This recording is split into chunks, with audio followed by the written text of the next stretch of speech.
Okay, so I actually put a few slides together to start this off. I hope that's okay. So I'm gonna share, and you guys need to tell me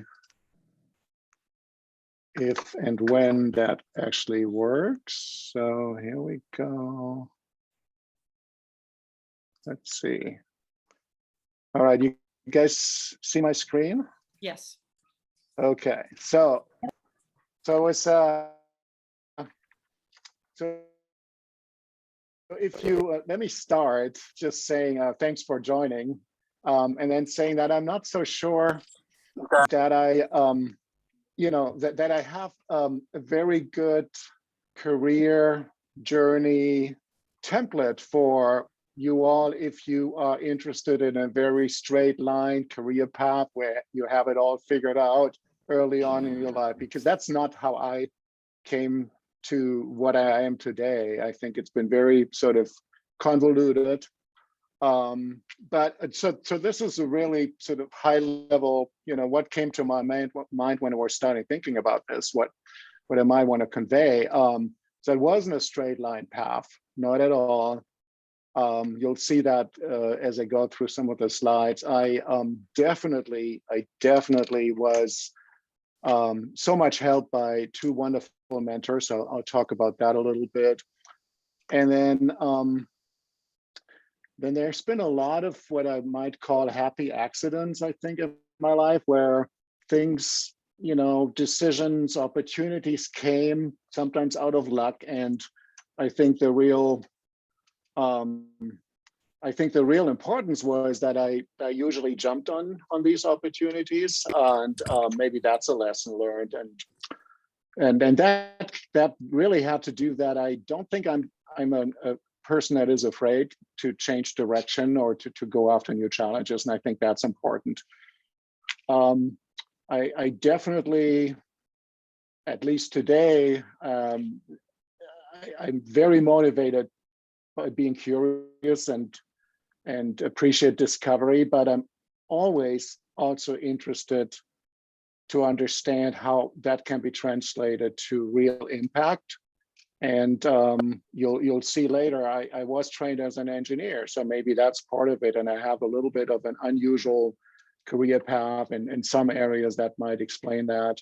I really love teamwork, and I love to work internationally. You see a little bit of that. And then as we all, I'm striving for work-life balance, and I often struggle to achieve that. So we'll hear a little bit about that. So that's the nutshell. And then let me go into a few slides here that explain some of that.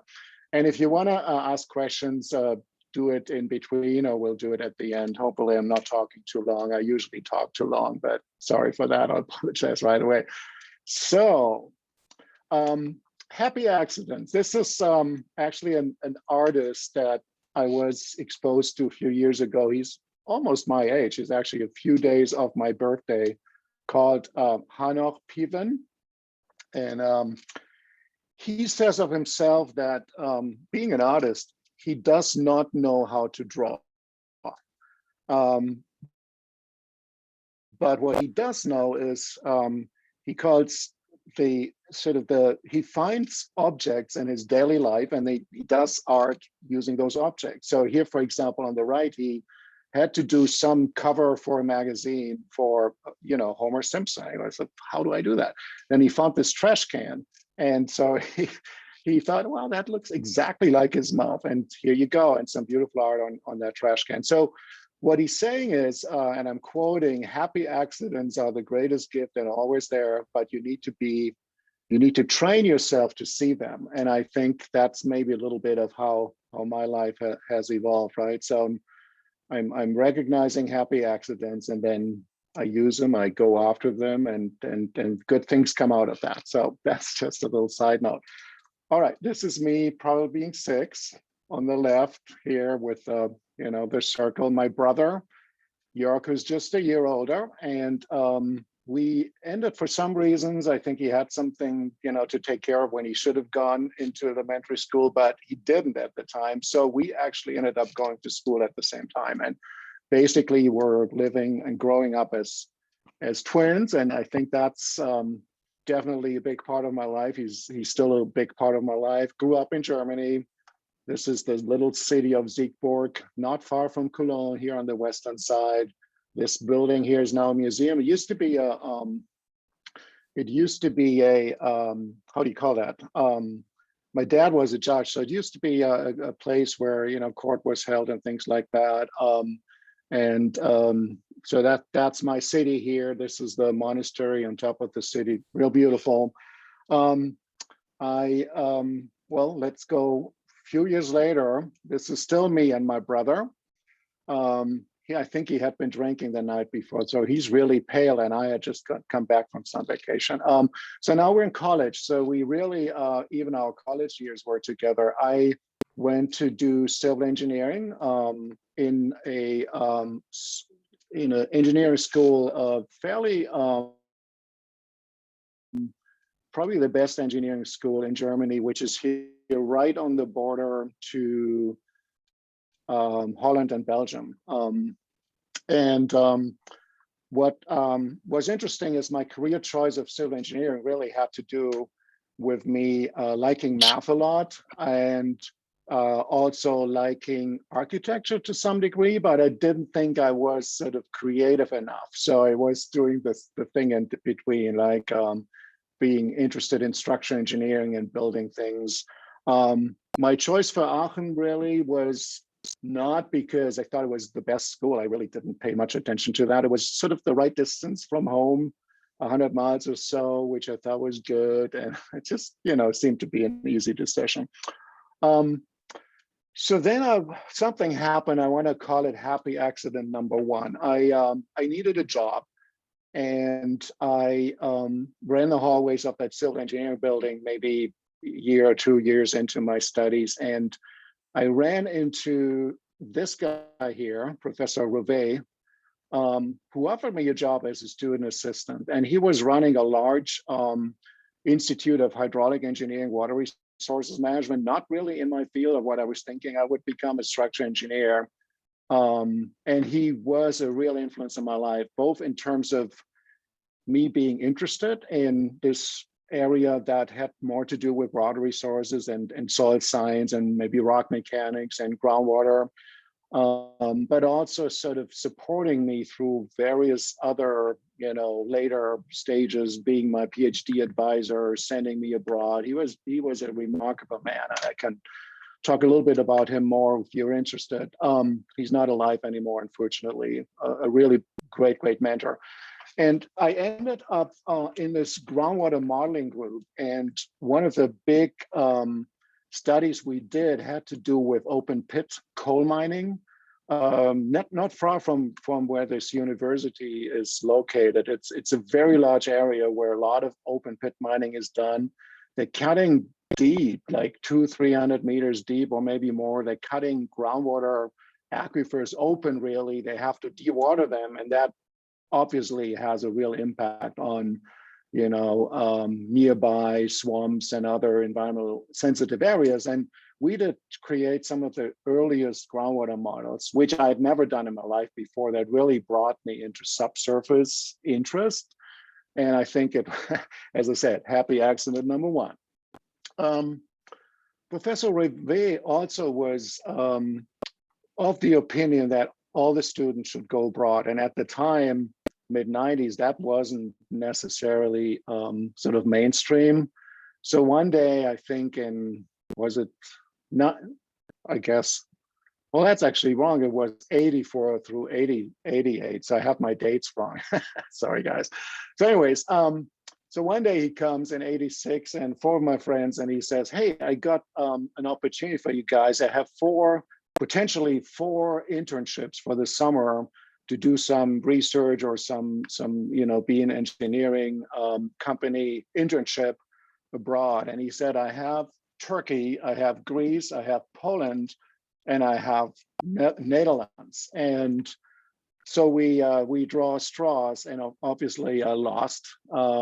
And everyone else didn't want Holland. So I would have to go to Netherlands. And as you know, Aachen is like 5 miles away from there. I was like, I really don't need an internship in Holland, right? So I said no. 2 days later, he comes and says, hey, I got this opportunity in Israel, Haifa, and you have about 5 minutes to decide. And I said, I need 2 minutes to decide, or one. I'm going. So at the end, I had this incredible time of my life with this international student exchange in Israel, beautiful city, Technion Haifa, great university. We visited, well, there was work, but there was also a lot around work. And you believe it or not, flying out to Tel Aviv was the first actual flight in my life. So I hadn't been a real sort of international person, but with that, I think the world had opened to me and it really never closed, right? So I think that was a super important part of my life.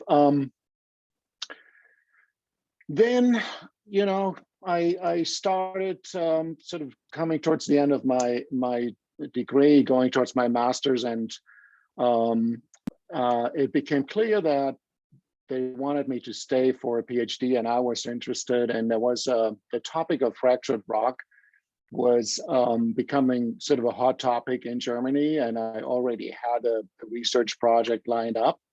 And it happened that Shin-Fu Tseng came to Aachen during that time in 88 or so. And, he, as you know, a senior scientist at Berkeley, and a very humble, sort of super curious scientist who, didn't feel like he was too advanced to talk to, students. And I'm showing this science on a napkin because he had this habit of having lunch with the students and then drawing some cool idea on a napkin, and then he would send the students off. And we hit it off, and he really liked sort of some of the work I was doing and looking at, fractures and fracture systems and complicated, percolation theories, and could you do continuum modeling, things like that, which was my master's thesis. And he did invite me to come to Berkeley for the start of my PhD, and I got myself a scholarship, and I just did that. And so that exposed me to LBNL for the first time. And so I thought this is maybe a good start to show sort of the timeline of my career, with starting with this visiting student internship at LBNL, if you wish, then coming back to Aachen, doing my PhD, and also being a research associate at the same time. And being a postdoc at LBNL after the time in Aachen, becoming a geological scientist career track, career, staff scientist, and senior scientist. Looks pretty straightforward, right? It wasn't exactly straightforward, because here, and I'll explain that a little later, in 1999, I decided to leave Berkeley, went back to Germany, became a manager, chief engineer, project lead for a large construction company, back to my civil engineering roots. That is really weird, isn't it? I'll say a little bit more about that. But 3 years after that, ended up being back in Berkeley, working on a Yucca Mountain project, which is a nuclear waste disposal site that was studied at the time very heavily in the US. So you can see that maybe this time of management, it really occurs to me right now that might have been the start, opened up areas for me and interest in becoming more of a leader and a manager, and not just a scientist, or I shouldn't say just a scientist, but having that interest to be sort of more on the science management side, at least at some point in my career. And you see some of these career stages: became a nuclear waste program lead, became Susan's deputy for a year when we still had Earth Sciences, and then became the division director. When we split up ESD, became an area and had 2 divisions, and one of them is energy geosciences. So I'll talk a bit about some of these stations, and hopefully I don't bore you, but let's go back in time and talk a bit about what I did in my PhD. So I was a modeler most of the time, and what I did in my PhD was, in fact, started with what I had been exposed to when I visited Berkeley, being invited by Chin Fu. And I was interested in solute transport in fractured rocks. And the fractures are always sort of the fast paths, but the rock matrix in between of these fractures is important because there's a lot of diffusion of solutes into the rock matrix and they got stuck there. So there's retardation happening. And so modeling that, to model solute transport, you have to model this rock matrix. And that's a third dimension that is added, and it's at its complexity. So you need to find simplified ways of doing that. And that's kind of what I worked on. And then I also worked on how can you go to larger scale and look at fractured rock systems, and how can you do continuum modeling, dual continuum, and things like that. I don't want to bore you with that, but it was a really interesting sort of scientific study, I thought, and led to some nice papers. Also, interestingly, in Germany, the way you do your PhD, most of the time engineering, you have a research associate status, which I had. I was paid for it. I had to teach, and I had to do certain other studies outside of my PhD, and which brings me back to this guy here, who had launched this project, again, having to do with large open pit mining of coal. And this is now East Germany. The wall had just come down, and East Germany had done, I would say, some very environmental irresponsible development of coal mining. So basically you have these incredibly large sort of devices that would take the rocks out that weren't needed and just dump them in the back, and the coal then was taken away, and what was left behind was this moon-like landscape here, which, all these brown areas in 1990 when the wall had come down were basically these moon-like areas, and they had to be rehabilitated, but there was no money to do that unless certain open pit mining would be continued. So revenue would come in, and it would be done to Western standards. But the decision had to be made to do that. And so a big study was launched, and we were part of that study. And we were asked to design the water resources system. So my mentor here asked me to be the lead of that study. And I tell you, it was a hard time. It was super interesting, but it was so sensitive, and so many people were looking and were really against it, or others were really for it, and TV was there and all that kind of stuff. And he taught me a lot about sort of being calm under pressure, and the way he was interacting, I learned a lot. So we designed that, and today it's really nice to see that this is a beautiful sort of water resources, this lake type system that has been built. And I was actually a few years ago, I was able to go there and take a look. It's beautiful. So something nice to see. Anyways, another happy accident. I'm finishing my PhD time in Aachen, and at the time I really wasn't thinking about an academic career. I was thinking of going into water resource consulting, maybe a engineering company, things like that. But I did want to have another year of postdoc time somewhere abroad. Remember, I really was into this international stuff. I loved going abroad, and so I was trying to get a scholarship to just go for a year, and then sort of have my work life start. My real work life start. And I reached out to this professor here, Jesus Carrera in Barcelona, because I like the city so much, and I like to learn Spanish, and I like to work with him. He was sort of a groundwater geostatistician, very famous. So I'm applying for that scholarship, and I'm sending him an email, and I just can't get an answer, right? And the deadline comes, and so a few days before that deadline, I'm like, wow, this is not going to work out. So I reached out to Chin Fu again, and I said, you guys interested in getting me like for free as a postdoc for a year or two? And he's like, oh yeah, send me a letter within an hour. And I apply, and I get the scholarship. And 2 days after the deadline, Jesus Carrera comes and sends his email. He's sorry, I'm so late. Of course I can invite you. And I said, okay. Well, I think I made the right decision. I came to Berkeley, and and since I could kind of decide on what I wanted to do with my money, I looked at the project portfolio, and I started working with Chin-Fu and Yvonne and others on this really exciting, at the time, this really exciting research about the nuclear waste disposal site at Yakima. And what was so exciting is the really complex processes of heating the rocks and Evado zone system and water being vaporized and then being driven away with gas pressure, but then condensing and flowing back to the repository, things like that.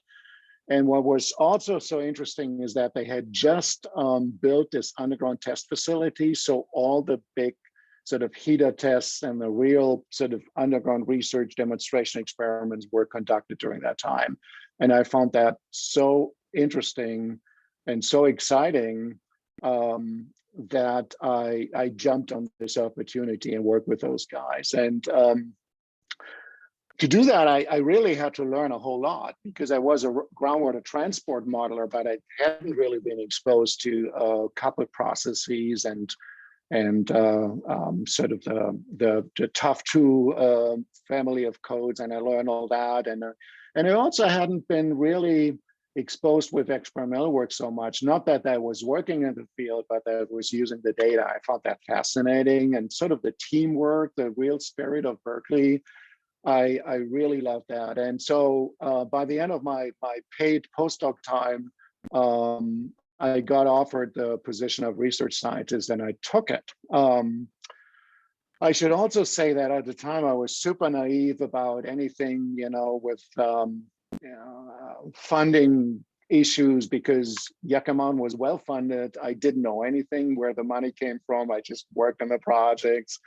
And I think, didn't really have the clearest long-term idea. I mean, I loved it in Berkeley, but did I want to see myself here as in academia or in science for 30 years? So anyway, so here's 1999, and I find myself back in Germany, right? And so what had happened is that I was really starting to question where I wanted to be in the long term. And I think I realized that I loved it in Berkeley, but I hadn't really, it was sort of an accident. I hadn't made that deliberate decision to go abroad and become a scientist.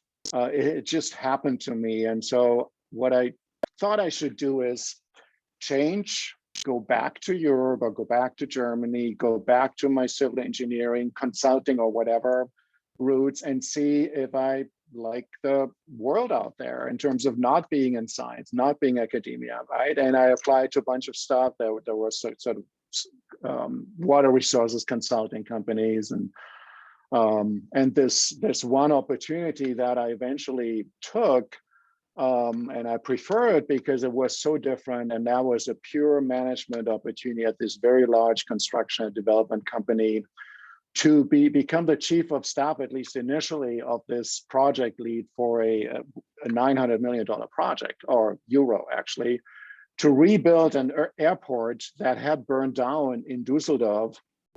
And you can see here, I guess on the right, you see part of this beautiful new terminal, and there's a concourse that was built. And so I started being his sort of right-hand man, and later took over as a co-lead of this terminal building here, and then was kind of slated to become the lead of the extension that I'm showing here in the drawing. But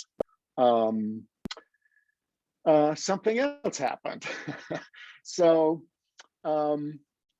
accident number 5, I am meeting my wife fairly early on when I got back to Germany, and she had her son Max, who was 7 at the time. We got married in 2000 in Cologne, and I will say I really had a crazy job. It was so demanding. We lost money in that big project in Düsseldorf, and I really was starting to. I was commuting. I was starting to question work-life balance with kind of a new family. And also what happened is we had gone on vacations to the US. I really loved it still there, and she knew it. And ran into Bo Botvarsen because I visited the lab and always said hi. And he said, hey, in 2001, I believe, he said, you want to come back? And kind of joking. And I'm like, sure, what do you offer? Kind of joking, but then it became more serious. And I also had realized that while I learned a lot in this job, I think my heart really was in science. And I think going back to Germany and doing this was important. And I learned a lot, but at the end of the day, I knew that science was what I wanted to do. So moving back to Berkeley, and that was late 2001.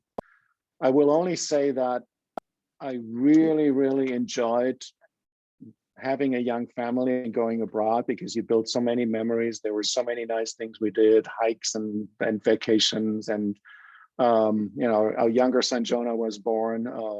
Here's Max, Monica's son, but my son, obviously, and this is Jonah. They're 10 years apart.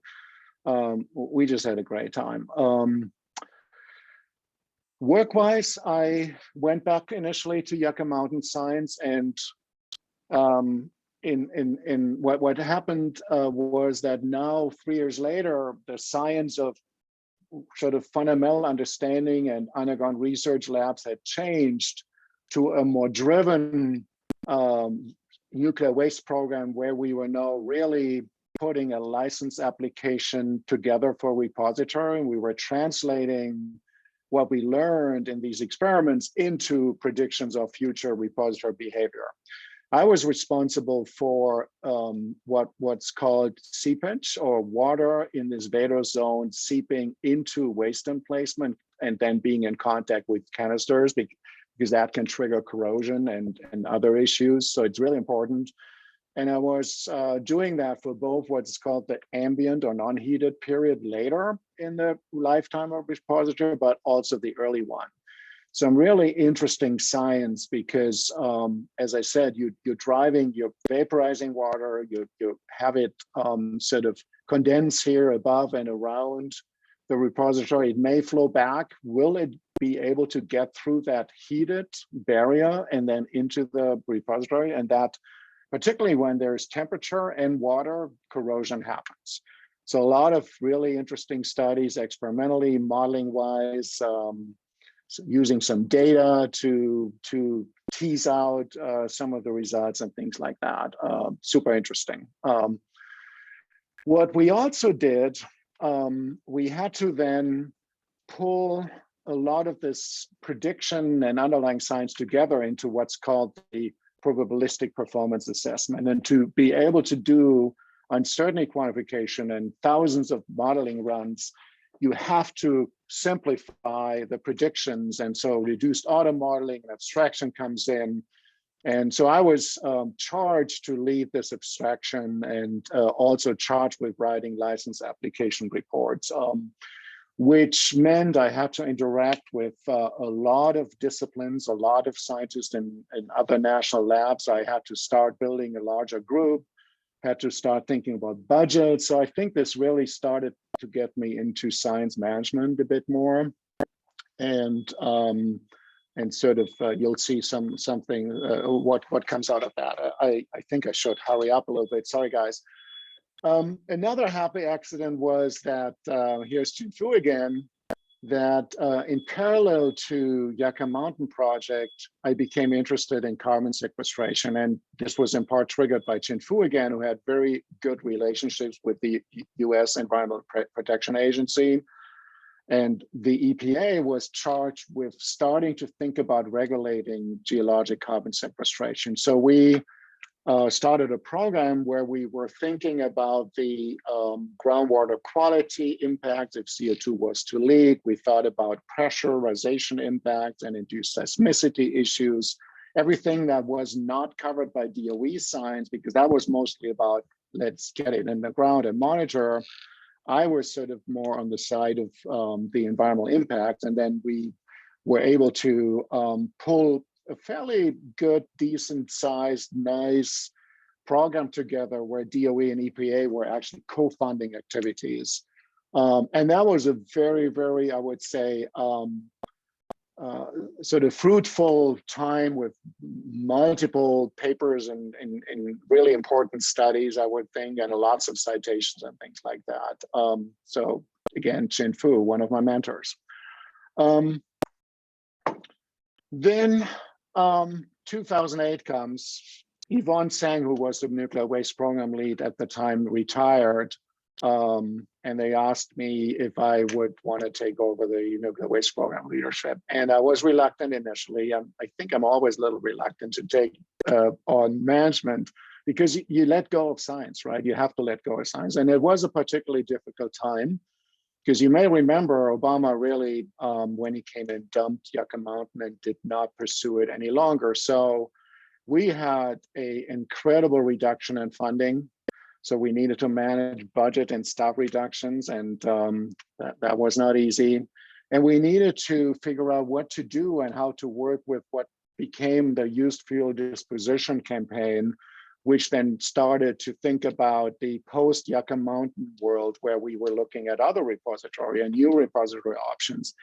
And we at Berkeley had to figure out where we wanted to make our sort of scientific claim in this positioning of all national labs for that new program. Everyone needed funding, right? So we started that. Clay-based materials was a sort of our focus, and what I was able to convince DOE to do to think about international work, because now we start being interested in clays and argillites and crystalline rocks and whatnot, which we hadn't done because of Yucca Mountain, but a lot of other countries had, and they had under research labs. So it made a lot of sense to do that international collaboration. And I think it's now a very important part of our research in the nuclear waste world in the US. So I'm gonna wrap up now. So that, I think, doing this nuclear waste program leadership and dealing with a lot of the sort of strategic leadership and thought leadership, but also funding concerns and everything else, set Susan up to ask me later to become her deputy, and then I eventually became the director. Not want to talk about that too much because you know me as the director, but I wanted to say a little bit about what does it mean to me today to be a scientist while I spent most of my time leading a division. So I'd say it's mostly, most of my joy these days, I get really sort of enabling others and not running any computational codes anymore. I like staff development and mentorship. I really take joy in leading or helping develop new initiatives or helping develop large projects and then maybe handing them over.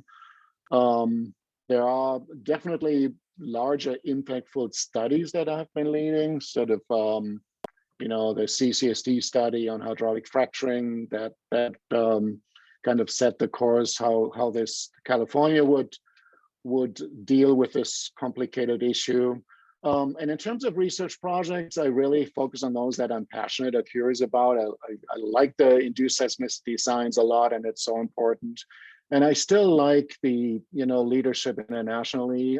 I'm the chairman of the Covalex, for example, which is an international model comparison initiative. And I think there's a lot that in these initiatives, maybe more advanced scientists and countries can give to other countries, but there's also a lot that comes back. I'm not going to dwell about this. If I was showing my science focus areas, there's an emphasis on coupled processes on the left. There's an emphasis on environmental impacts on the right. It looks very logical. It's not. This is how I've been jumping back and forth. So there's not always, a clear career path if you follow my career path at least. And let me wrap up now and just say something, just really quickly say something about sort of the balance of work and life. And I think that I consider myself to be a happy and a lucky man, in both in my private life and in my work life. And I think you cannot have one without the other. And so I will always would advise you to be cognizant of this importance of work-life balance. And the other thing I want to say is that while maybe my career looks successful, it hasn't always been easy. I have struggled at times. I have slept bad at times. I remember the time when I brought my young family back to the US, and I was really, now a scientist that had to look after his or my own funding, and it wasn't always clear where that would be coming from the next year, right? And so I do understand, and I felt a particular responsibility because I had moved a young family here, and I needed to be able to, with my wife not even allowed to work at the time, I need to be able to feed that family.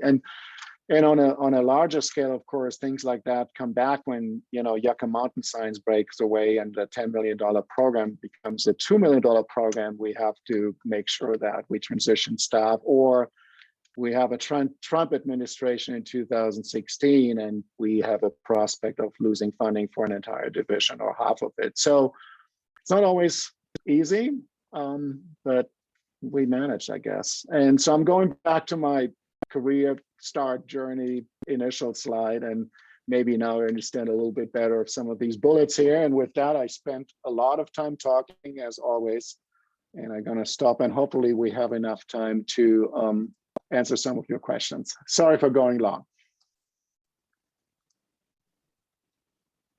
So, questions, comments? Jens, I first want to just mention that I noticed that the hair that you had is being passed down to your son, and that's what continues. Looks like you had a lot of fun on everything. Yeah. I do have a question. I'm curious if you were to think about one thing that you would never do again. What's something that you may not repeat in your career path? And maybe there were many steps or something, but what stands out for you as being something that you would maybe change if you could? Wow. maybe that's too deep. Oh God. I could Let me think about that a little bit while I'm answering other questions. Yusin, you have a question. I'll think about that. Yeah, thank you for the. I learned so much about you, and I didn't know, like, through all the working actions, and I think you can probably, from your career path and what you were saying, that we expect constant changes and maybe even more rapid changes going forward. I think everyone experiences that. I wanted to, if you say something at a very high level, how do we actually deal with this kind of uncertainty, both in the funding portfolio and also managing, how to actually build a career path in such a large amount of uncertainty going forward? Yeah, so I mean, if I look back at my, I think what was important in my career was that I was open to opportunities, even if they would mean that I had to leave my comfort zone a little bit.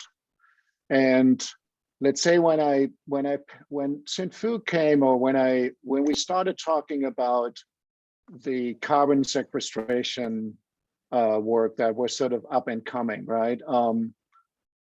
I was very busy on the Yucca Mountain side, and at that time I saw maybe the writing on the wall that funding would potentially go down, but I didn't really have too much time to go into. But I decided, and I really had to learn a field and geochemistry a little bit, because it was about groundwater impacts. So I would encourage to be, even if it doesn't seem the right step at the time, to at least explore it and think about deviating slightly and becoming a bit broader, while still maintaining what you're known for, what you want to be known for as a scientist. I want to be known for, I was in a coupled processes business, and exactly that I could translate into carbon sequestration, although it was learning a different skill set. So you use opportunities that come to you, and have mentors and talk to colleagues, and make sure they know about your skill sets, because Xinfu wouldn't have come to me, or we wouldn't have talked about it And his relationships with EPA wouldn't have opened up if we hadn't been in constant contact too. Thank you.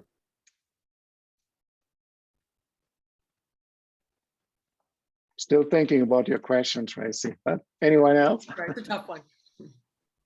Well, I have one. I think Pat has his hand raised. Oh, okay. Yeah, and then Reed. So Pat. Sure. Just in terms of, you're mentioning a couple of things that came from outside. I was wondering, in terms of leadership, how do you deal with looking at being a proactive leader versus being a reacting to outside external functions, such as electing Trump or shutting down Yucca Mountain? And I'm just wondering, balancing those two of trying to lead, but within the constraints of being a DOE national laboratory where we have to respond to our funding sources.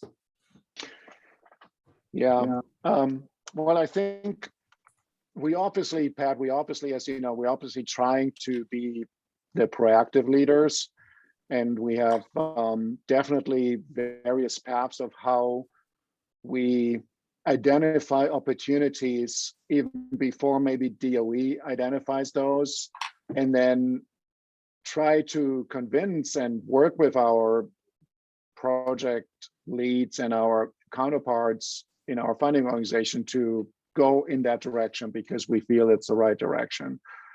But then it doesn't always work out that way. And so you have to stay on your feet and you have to stay flexible, and then you have to react. I mean, knowing, for example, that, or thinking even since late last year about an incoming Biden administration, or even earlier before we knew that it would be incoming, we also, as you know, we started thinking about what that might mean for the division and where we should potentially put our eggs, and what kind of position papers we might want to develop. And if there is an infrastructure bill, how could we react to that, right? So I think you have to find the right balance, but ideally we strive for being proactive rather than reactive. Thanks.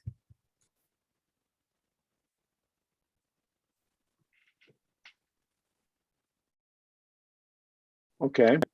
I've been thinking still, Tracy, and I have one, but it's a bit personal. Well, yeah, no, it is. No. Oh, Reed had another question. Sorry, Reed, go ahead, and then Well, Julia. one thing I picked up from your presentation is that you identified a passion early on. You loved to travel and to go to other countries and live in other places. And I think that probably was a big influence on your decisions, whether you're aware of it or not. And I think that's an important point, is try to get to know yourself and what it is you like and don't like to do. But you also mentioned that having people know your skill set. In terms of what's going on with the pandemic, it sounds like that getting to know you relationship that can help you broaden your options. Do you have any ideas how we can deal with that now, how to let people know what our skill sets are in the casual interactions? You may pick on a topic or area of interest that people get to know you a little better and know what you're not only interested in, but what you're good at outside of your immediate defined job area. Any suggestions how to branch out and let that skill set and interests be known? Well, yeah, I mean, just to be clear, you could interpret this in many ways, right? It could be externally, but I was thinking sort of more in a complicated organization, like here, if we have postdocs or early career scientists. I have suggestions. I mean, use every opportunity you have or you can get to be seen by your colleagues, by principal investigators, by program leads, by myself. And that could be as simple as being and get to know your postdoc meetings and present, right? Or putting an LDRD in, even if you don't think you have a chance, but your leadership will listen to your 5-minute career pitch, right? Or engage in committees, idea committee. I mean, it doesn't even have to be, a deep sort of skill set knowledge. Just have to knowing who you are and what you do and what you're interested in, and others too. So I would say be visible in the division, in the area. All right. Julia. Hi, Jens. Thanks for the presentation. It's really interesting. So I've been hearing a lot of stories from people more experienced than me and career stories from mentors. And one thing that I find interesting that's common between all these stories is that people always say that their career path is not particularly straightforward, or that they have a lot of happy accidents, like you said. So one thing that it gets me thinking, do you think that it is more important to just take advantages of these opportunities that put in your path instead of actually planning out every step by step? What do you think is more important in a career? Do you think that just grabbing those opportunities that come in your way are more relevant than just actually planning step by step? And also I have another question, if I can. Would you say that the opportunity that you had managing the engineering project, did that give you the experience that you use today as a division director, or was the experience that you had as a scientist more relevant to your position today? Yeah, thank you. Yeah, so so the first question,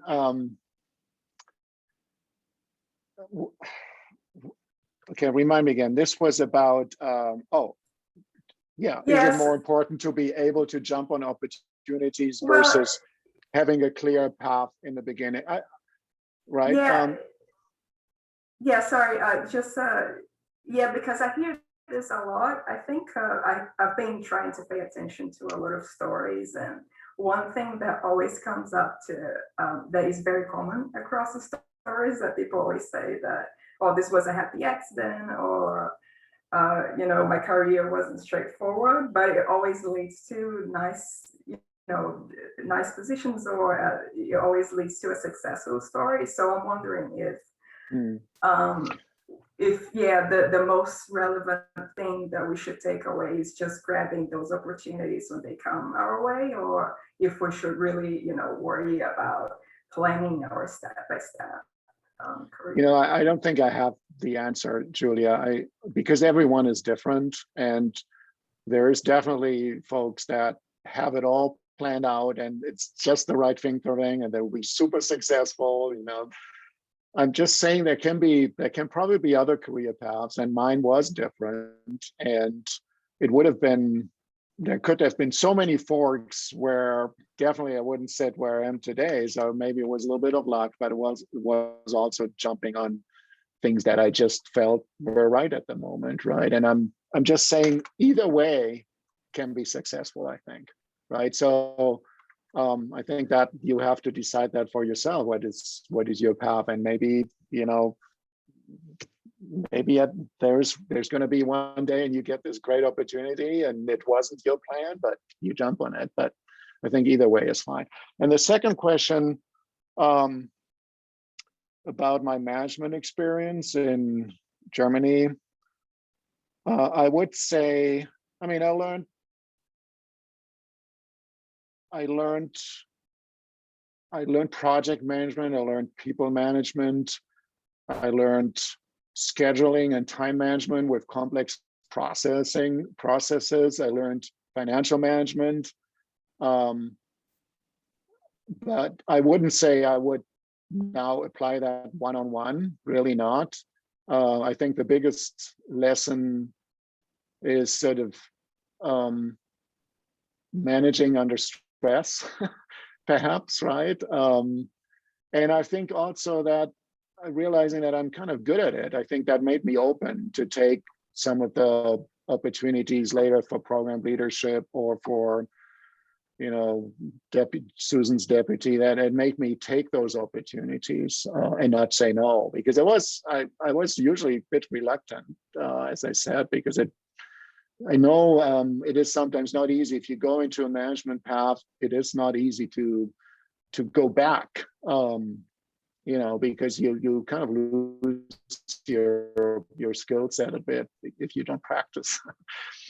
right? So I could not run for the heck of it. I could not run a tough model today if I had to.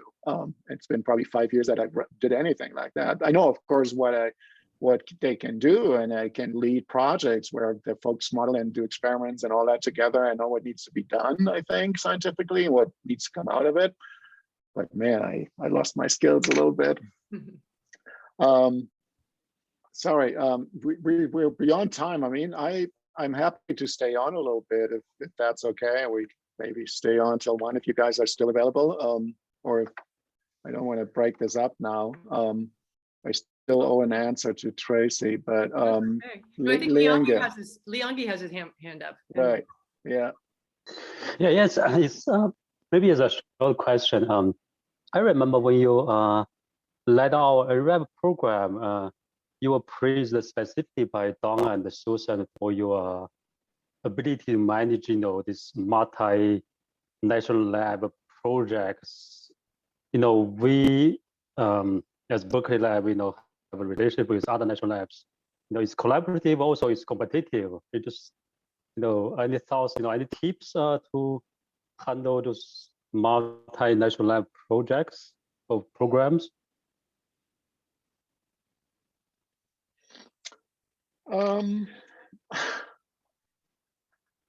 Yeah, I mean, they all, well, so you're talking about, I think you're asking about projects where, or long-term project where different labs are all sort of rallying to get their fair share or more of their fair share of funding. You're not talking a project that's already established and funding is set and you're just collaborating, right? I think you're talking a bit about the competitive nature. Let's say your program now, the spent fuel and waste disposition, where you kind of every year you have to negotiate and you have to make sure that DOE gives LBNL a good share and not all to the other labs, right? Is that what you're asking for? Yeah, sort of more on the, the initial phase, we try to, convince DOE to make this program grow, but at the same time, we want to get our fair share, of this. Yeah. Well, I think one thing is important. I think you cannot burn bridges to the other national labs, at least unless you really have to, and you have to decide. You really have to. You have to be careful because folks come back, and a few years later, you still, they may be in a different position or same position. So, you want to be fair in negotiations, and I think you want to convince by having the right and the good ideas and the right arguments. And that's always so. If, for example, when we started this international work in 2009, which I think really helped us at Berkeley because we had we developed all these nice connections, and we had the direct relationship with the international partners, which then translate into funding. I think no one else really pursued that at the time. And so we had a good argument and a good strategy, and that was successful. And we couldn't be blamed for it because we didn't kick out other labs. We actually brought them in at some point to a degree. And so I think that's important. And there will sometimes be times when you have to put your foot down. And you have to recognize those. I remember one time when this collab geothermal project was kind of competed among different national labs, and I was at the division director at the time. Tim was leading it. There was a lot of jockeying who would, which national lab would lead it, and I thought we had such a strong position that we need, and it was so important for us that at that point I talked to Tim and we decided we're going to charge forward and we will be the leads in this project, and we will make that case no matter what. And another lab wasn't so happy about it, but now we're all happily working together and they get a good fair share of the project, but we're leading it, and it was very important for us. So long answer. No, not sure it's a good one.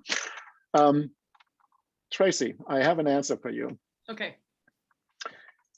So one thing that there's probably so many, but there's one that when I came back with my family to LBNL in 2001, 2002, I wasn't sure. I wasn't really sure how it was all going to work out.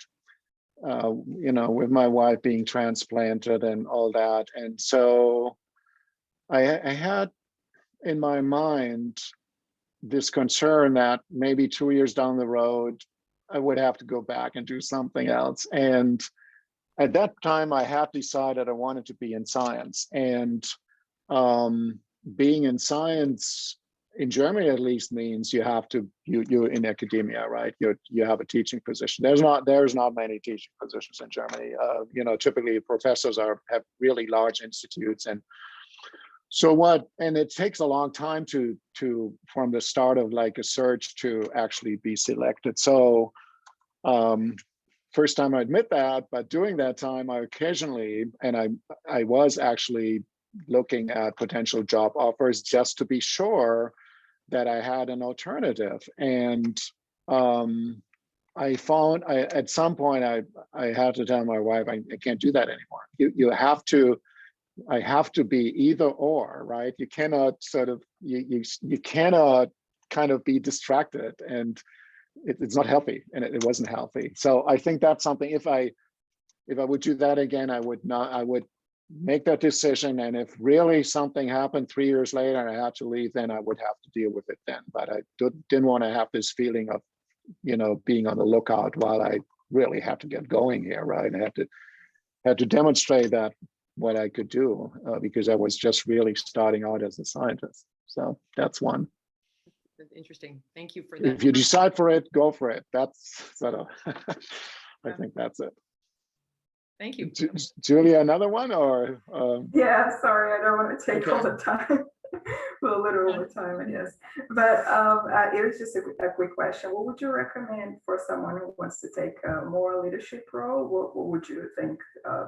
What would be the best, things to pursue or skills to develop? You're talking about your career level?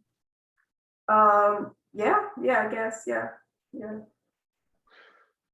Well, I mean, you just took over the leadership of a major project in the division, right? I think at your level, I would say that complicated projects that you lead scientifically, but also interactions with the other partners in that project, the financial responsibility. On my screen, you're right next to Reed, right? So she's working with you on that. So I think that's probably a good level for you right now, because you're building your scientific pedigree right now, right? So you don't want to do too much on the management side, because that will take away from the publishing and the things you really need to do.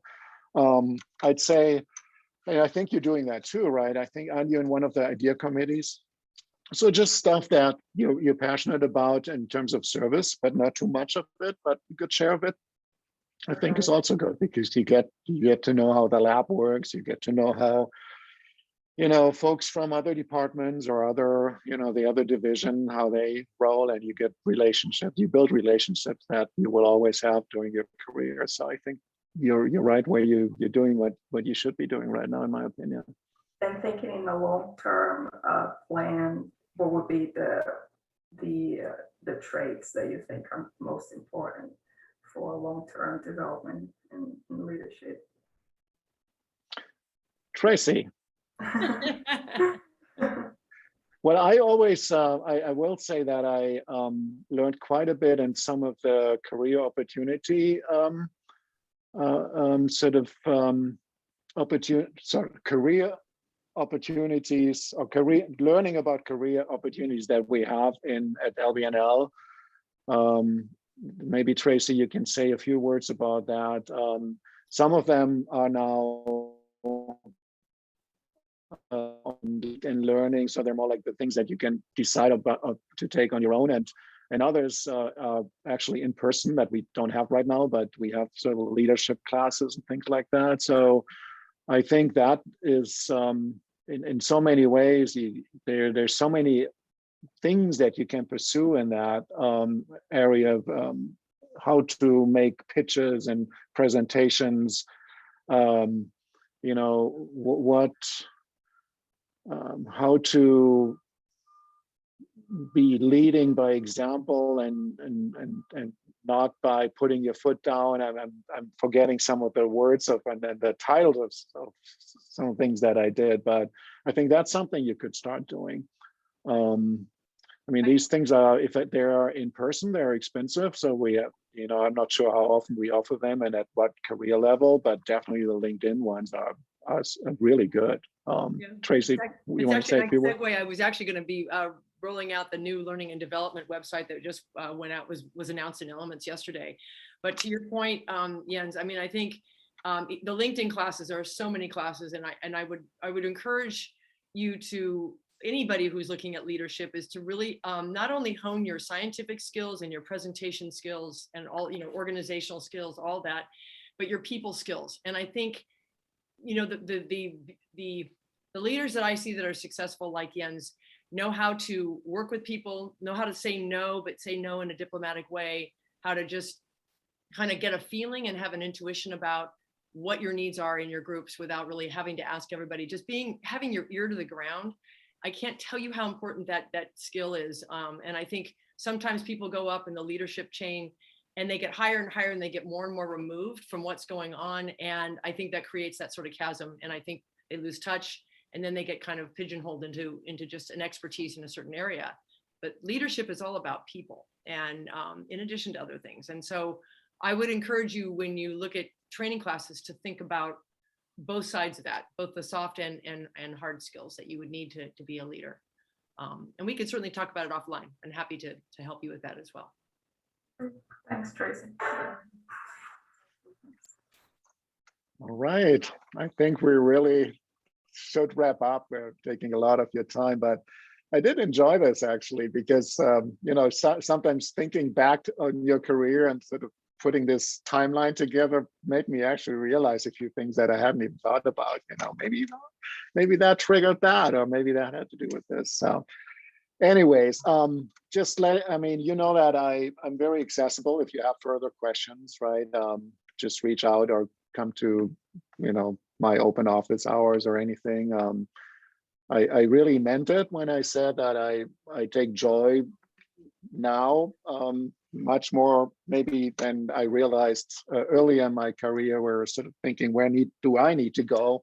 I take joy of helping and supporting others. That really gives me pride and joy. So reach out, you know, take advantage of that. And thank you for listening. Thank you very much, Jens. This was really enjoyable and really enjoyed it a lot. Okay. Bye, everyone. Everybody else, I'm going to end the recording. I just wanted to mention that Lisa Kelly is next week's Career Path speaker. I'll be sending out more information about that very soon. So I appreciate your attendance. Thanks. Bye-bye. Bye.